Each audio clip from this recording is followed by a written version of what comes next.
Good afternoon YouTube and welcome back to the channel. Today I'm installing a headlight guard on my new Tenere 700. And the reason for that, folks, is this headlight is as expensive as it looks. So far with this bike, I've had it a month. I've done about 1,000 miles on it, put a graphics kit on it, and now I'm just starting to build it out because I haven't had it off-road yet. So I'm starting with the basics. We'll start with the headlight guard.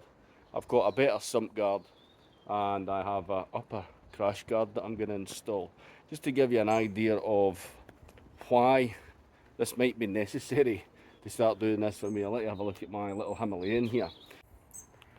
I had this wee bike out yesterday off-road and just got it back fairly late last night, so I didn't get a chance to give it a wash. But so you get the idea.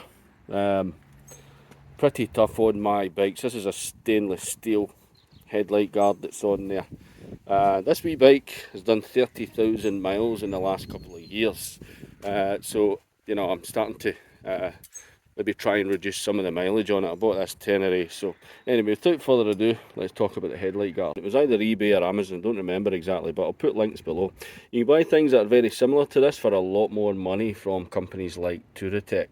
Now, when you look at them online, the Touratech one's a classic example. I think it's about well over £100 for that here in the UK, and to be honest, it looks identical. I'm not saying it is identical, but it looks very similar.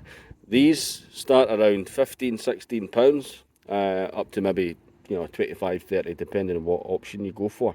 You see it's got different size spacers and slightly different bolts. Now I can see that there's a washer missing as well. However, I've got plenty of spare, so that's not a big deal. Anyway, let's get it on the bike. Just starting off by removing these Allen bolts that hold the fairings in place. If we look closely, there's a nylon washer there. I'm going to keep that in place when I put the spacer in. There's a little bolt. So the new Allen bolts are obviously longer than this. Right, so this kit comes without any instructions, so I'm pretty much doing this by feel, but from what I can make out, it looks like this goes on here with the shorter spacer in the back here, the nylon spacer.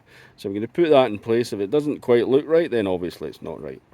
I'm just putting this in finger tight, folks. When you're putting this on, make sure that the fold, it seems a little bit counterintuitive, but it's in towards the bike.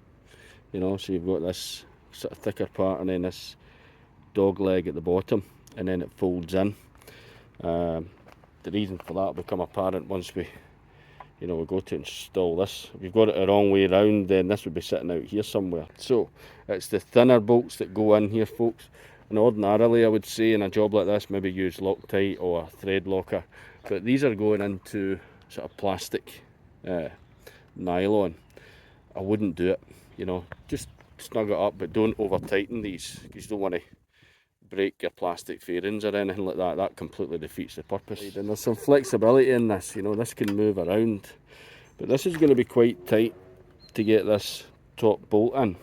So what I'm going to do, folks, is I'm going to take this off again, take this off the bike, and I'm going to assemble these two parts together again pretty loosely, and then now that I know that this is in the right place, the right way up, I'm going to bolt that back onto the bike. So as I say, trial and error, but that'll just make my life, takes another 5 minutes, but it's just going to make my life a little bit easier.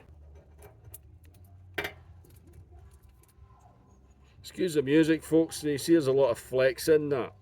So I think we're ready to get it on now. You can see here I put a big washer in there.